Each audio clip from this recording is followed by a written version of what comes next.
Welcome, today in front of me Sony Xperia 10 Mark IV, and I'll show you how to hide developer options on this device. So to do that, we should open the settings application and then tap here, scroll down here to the system section.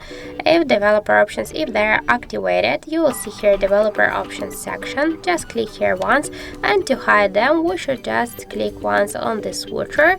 Thus, we can see that all of the options they are blocked, and when we'll go back to the system section, we can see that developer options section is gone. And that's it. So thank you for watching, and if you find this video helpful, don't forget to leave a like, comment, and to subscribe our channel.